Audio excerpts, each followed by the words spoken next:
2025년 어떠한 소망을 가지고 계십니까?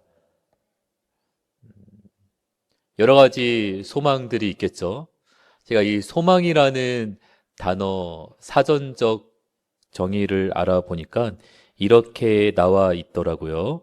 소망이란 미래에 대한 긍정적인 기대나 바람을 의미한다. 그리고 이것은 어떤 일이 이루어지기를 바라는 마음이나 특정한 목표를 향해 나아가는 과정에서 느끼는 희망적인 감정을 포함한다고 나와 있습니다. 이 소망은 이 개개인의 삶에서 굉장히 중요한 역할을 합니다.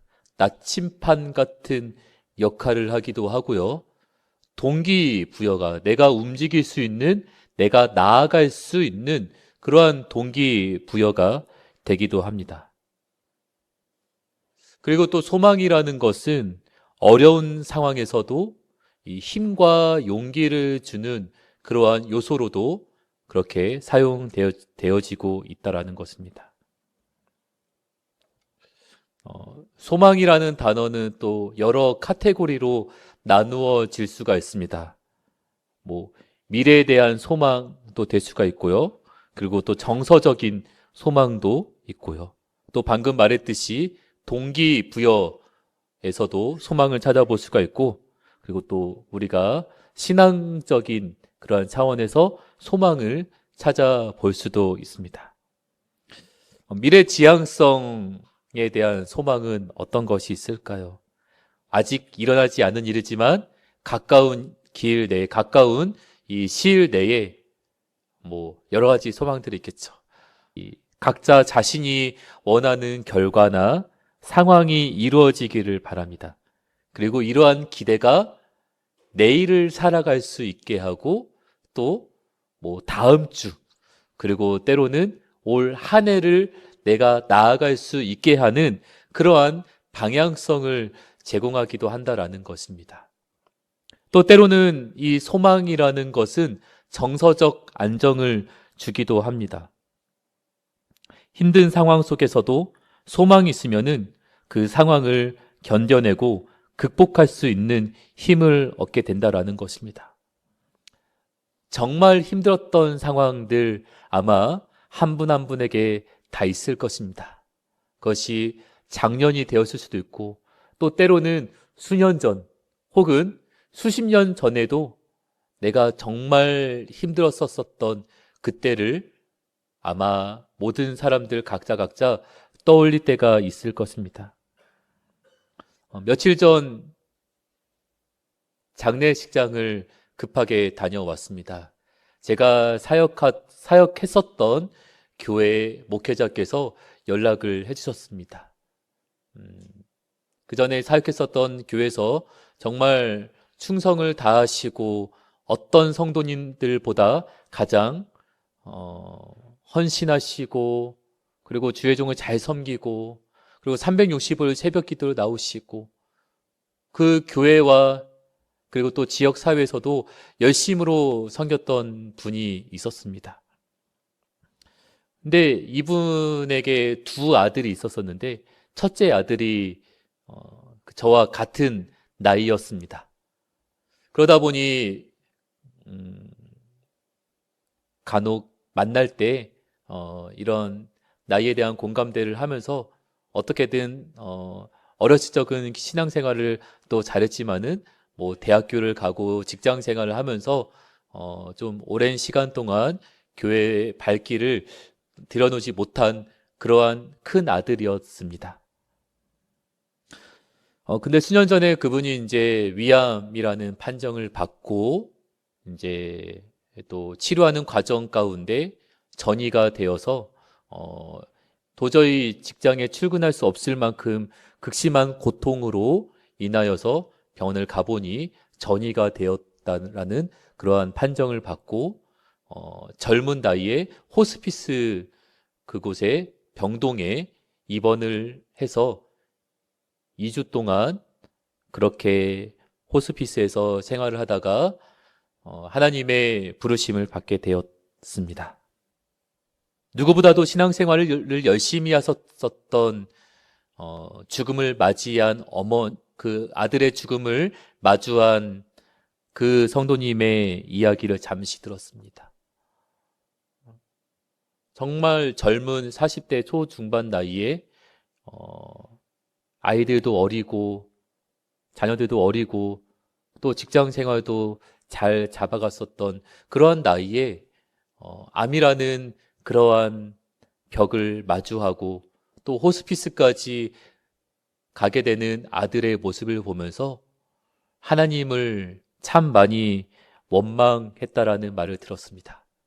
그리고 원망에서 분노까지 이어지게 되고, 그리고 분노에서 나 이제 하나님 안 믿을래요. 이렇게 열심히 했는데 남는 게 무엇입니까? 라는 그러한 원망과 분노와 그리고 부인하는 그러한 단계까지 갔었다라는 고백을 듣게 되었습니다. 그리고 조금 후에, 몇 주 후에 마음을 가다듬고 이어서 말씀하시는 것을 듣게 되었습니다. 그러한 과정들이 좀 있었었고, 그리고 조금 안정되니까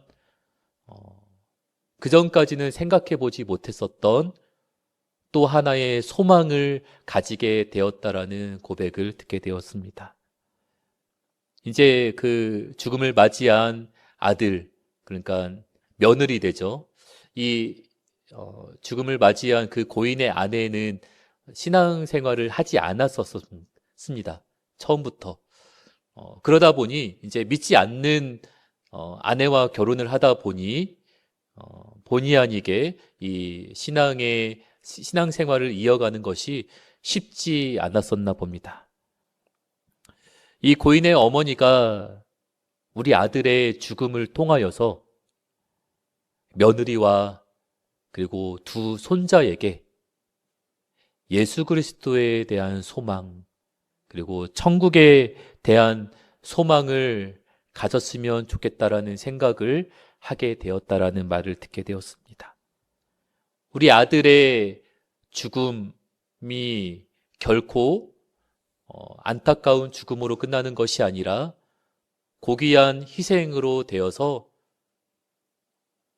진행되어지는 기독교 장례 예식을 통하여서 믿지 않는 이 며느리와 그리고 신앙의 믿음의 경험이 없는 어린 두 손자에게 천국을 바라볼 수 있는 소망이 우리 아들의 죽음을 통해서 있었으면 좋겠습니다.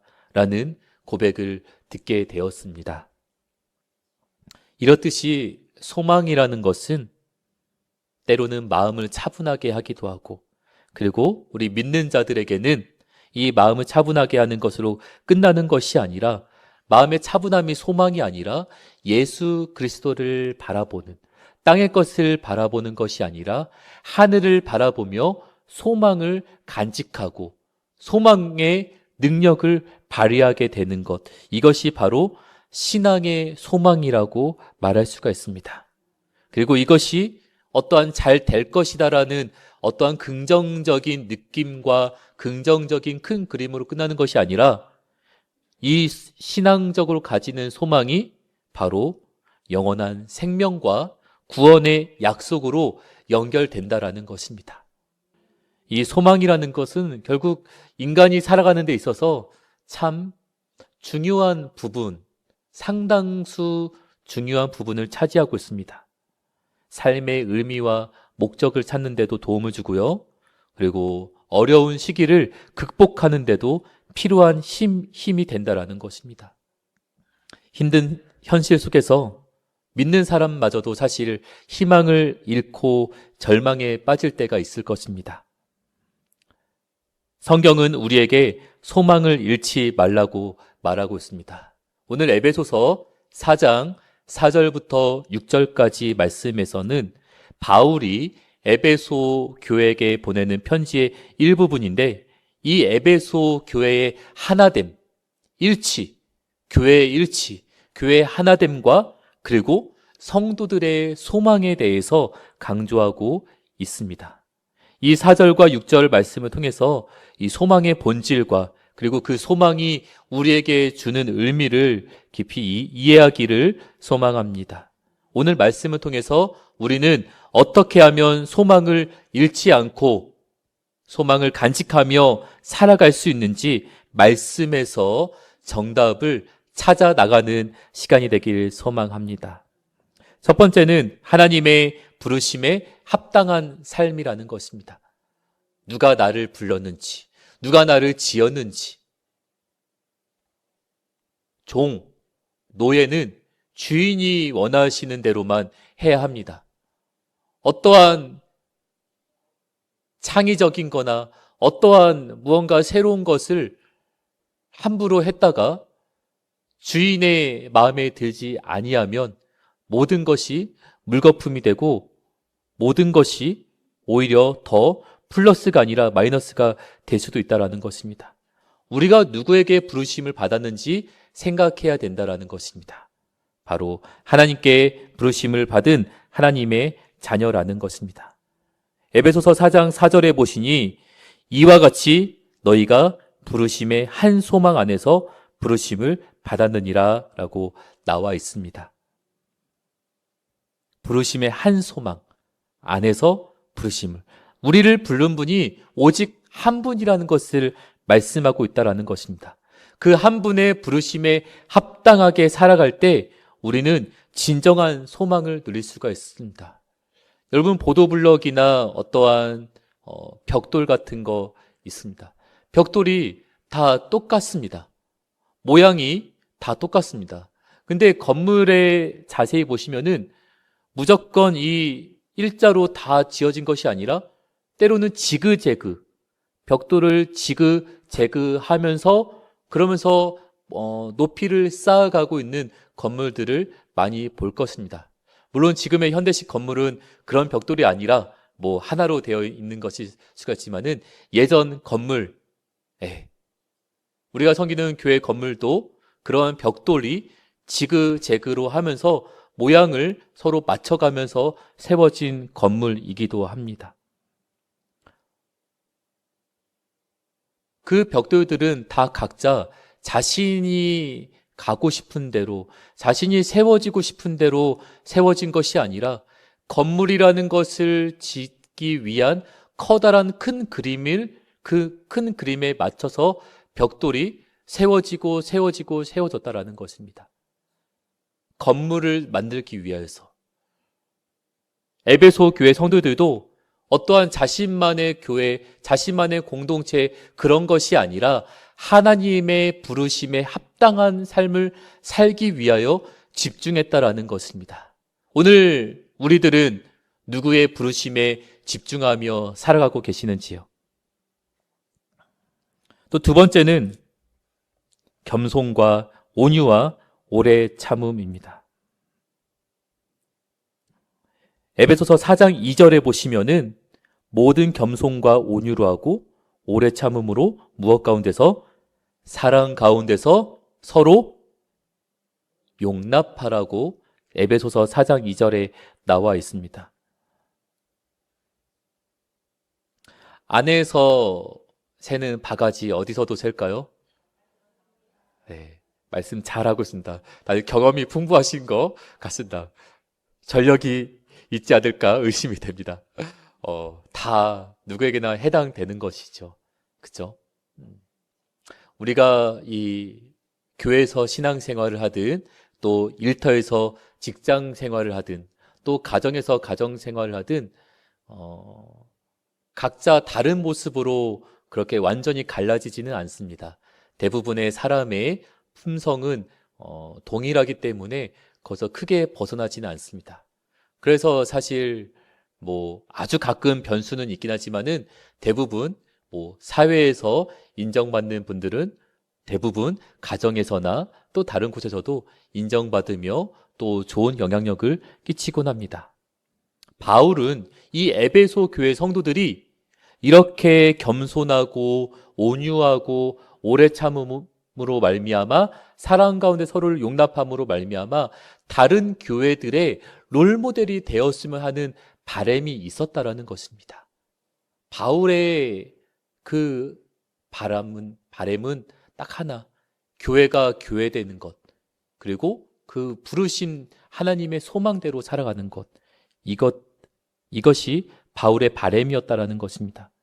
그리고 그것이 사람의 힘으로 쉽게 되는 것이 아니라는 것을 바울은 알았기 때문에 바로 성령의 하나됨을 그렇게 강조했다라는 것입니다. 에베소서 4장 3절에 보시니 성령이 무엇되게? 하나되게. 여러분, 사람들의 말로 하나가 될 수는 절대 없습니다. 직장도 마찬가지입니다. 어떤 상사가, 어떤 대표가 이렇게 미션을 말해도 사실 그것대로 혼연일체가 되어서 나가는 공동체는 쉽지는 않습니다. 왜? 각자의 생각이 다 다르기 때문에. 누군가의 말로 교회가 하나가 되고 누군가의 말로 가정이 하나 되고 그렇게 되기보다는 오히려 때로는 분열이 되기도 하고 때로는 균열이 생기기도 하고 때로는 아예 그 모임이 파해지는 경우도 우리는 우리의 인생의 경험을 통해서 많이 보게 되었습니다. 무엇을 집중해야 할까요? 바로 성령이 하나 되게 한다라는 것. 성령께서 우리를 하나로 묶어주십니다. 그래서 우리들은 성령의 인도하심을 따라 살아갈 때 서로를 용납하고 사랑할 수가 있다라는 것입니다. 결코 내 생각과 내 힘으로 용납할 수 있다라는 착각을 버리시길 바랍니다. 성령의 인도하심으로 우리가 용납하고 사랑할 수가 있다라는 것을 기억하며 나가시길 바랍니다. 하나님은 모든 것의 아버지 되시며 우리 모두를 사랑하십니다. 하나님께서 우리와 함께 하시기 때문에 우리는 어떤 어려움 속에서도 소망을 잃지 않을 수 있습니다. 하나님이 우리의 백이 되시기 때문입니다. 우리는 하나님 라인입니다. 우리가 누굴 바라보며 나가겠습니까? 하나님 한 분을 바라보며 소망을 가지시기를 주님의 이름으로 축원드립니다. 몸이 하나요, 성령도 한 분이시니 에베소서 4장 4절에 그렇게 말하고 있습니다. 소망의 근원을 알려주고 있다는 것이죠. 교회는 그리스도의 몸이라고 합니다. 그리고 성령은 그 몸을 하나로 묶는 힘이 됩니다. 예수님을 믿고 성령을 통해 하나가 될 때 우리는 진정한 소망을 가질 수가 있습니다. 여기서 말하는 소망은 개인의 소망이 아니라 공동체의 소망입니다. 이어서 4장 4절 중반부에 보시니 우리 한번 4장 4절 그 다음에 너희가 함께 읽어봅니다. 시작. 너희가 부르심의 한 소망 안에서 부르심을 받았느니라. 나를 지으신 이가 하나님, 나를 부르신 이가 하나님. 어떠한 목회자가 부른 것이 아니라 어떠한 신앙을 물려주신 부모님의 부르심이 아니라 하나님의 부르심을 기억해야 된다라는 것입니다. 누가 나를 불렀는지가 중요하다라는 것입니다. 내가 어떻게 이 교회에 몸을 담게 되었는지, 내가 어떻게 이 교회에 정착을 하게 되었는지, 내 힘과 내 자의적인 힘 같죠? 잘 돌이켜보면 성령님의 이끄심, 성령님의 인도하심, 성령님의 도우심이 우리 신앙생활의 근원적인 정답이 될 수밖에 없다라는 것입니다. 5절 그리고 6절에 보시니까 5절에서는 주도 한 분이고 믿음도 하나고 세례도 하나고 6절에서 가장 중요한 누가 한 분이시니? 하나님이 한 분이라고 합니다. 하나님이 한 분이라고 합니다. 우리가 하나님과의 관계를 깊이 하면 깊이 할수록 더 깊이 할수록 피하는 깊이가 아니라 더 깊게 할수록 우리의 소망은 더욱 확고해지십니다. 하나님이 하실 거야. 하나님이 인도하실 거야. 하나님께서 책임지실 거야. 하나님이 도와주실 거야. 내가 해낼 거야. 나는 할 수 있다는 것은 일반적인 사람들의 아주 작은 소망이 될 수가 있습니다. 믿는 자들의 소망은 내가 할 수 있는 것이 아니라 나를 붙들어 주시는 하나님, 나를 인도하시는 하나님, 나를 도와주시는 하나님, 나에게 소망을 가지는 것이 아니라 나를 부르신 하나님께 소망을 두시길 주님의 이름으로 축원드립니다. 하나님께서 우리를 위해 예비하신 계획을 믿고 나아갈 때 우리는 그 어떤 어려움도 이겨낼 수 있는 힘을 얻게 됩니다. 사랑하는 여러분, 우리는 끊임없이 변화하는 세상 속에서 많은 어려움과 고난을 경험하곤 합니다. 그 상황 속에서 우리가 예수 그리스도 안에 있는 소망을 가지기를 소망합니다. 지금 나에게 닥친 고난이 끝이라고 생각하는 사람은 그 고난 때문에 죽는 것이 아니라 두려움 때문에 죽는 경우가 있다라고 하더라고요. 이제 다 끝이야 라고 생각하기 때문이죠. 하지만 내가 지금 마주하고 있는 것이 이게 끝은 아니다 라고 믿는 사람은 소망을 가지고 견디게 됩니다. 오늘 말씀을 통해 하나님이 우리와 함께 하시고 우리를 사랑하신다는 그 부르심의 소망, 내가 혼자가 아니라 나를 부르신 이가 하나님이기 때문에 나와 함께 하신다라는 그 말씀 가운데 우리가 소망을 기억하고 소망을 잃지 않고 살아갈 수 있는 용기가 생기기를 주님의 이름으로 축원드립니다. 우리 안에서, 우리 삶에서 소망이 사라질 때 쉽게 좌절하고 낙담할 수가 있습니다. 하지만 예수님이 우리의 소망 되시며 그분을 통해 우리는 새로운 힘과 용기를 얻을 수 있습니다. 우리의 소망이 누구에게 있습니까? 변하지 않는 하나님께 있기를 소망합니다. 우리의 소망이 변하는, 수시로 변하는 세상의 그 어떤 정보와 세상의 어떠한 재정적인 것, 물질적인 것, 사람에게 있는 것이 아니라 변하지 않는 하나님께 소망이 있기를 소망합니다. 영원한 생명을 약속하신 예수님 안에 소망을 두길 바랍니다. 우리 소망은 성령의 하나 되게 하심을 통해 우리의 삶과 교회를 회복시키십니다. 여러분, 주님 안에서 소망을 붙들기로 결단하시길 바랍니다. 세상이 흔들릴지라도 나는 믿음의 닻을 주님께 세우리라, 주님께 믿음의 닻을 내리리라, 이러한 믿음의 결단을 하시길 바랍니다. 교회 안에서 하나됨을 위해서 노력하시길 바랍니다. 말로 카페에서 수많은 시간을 가지고 그런 것이 아니라 함께 기도하였을 때, 함께 손잡고 기도할 때, 함께 부둥켜 안고 하나님께 나아갈 때 교회에 일치되게 하시는 성령님을 경험하시길 바랍니다. 내 모든 염려 주께 맡겨라, 주께 맡겨라. 주께 맡기는 것이 소망입니다. 소망은 어려운 것이 아닙니다. 주님, 맡깁니다. 이게 소망이에요. 맡긴다라는 것은 바로 내가 하는 것이 아니라 주님이 해주신다라는 것이죠. 우리 삶 속에 있는 염려와 두려움을 내려놓고 예수님께 소망을 두는 삶으로 나가시길 주님의 이름으로 축원드립니다.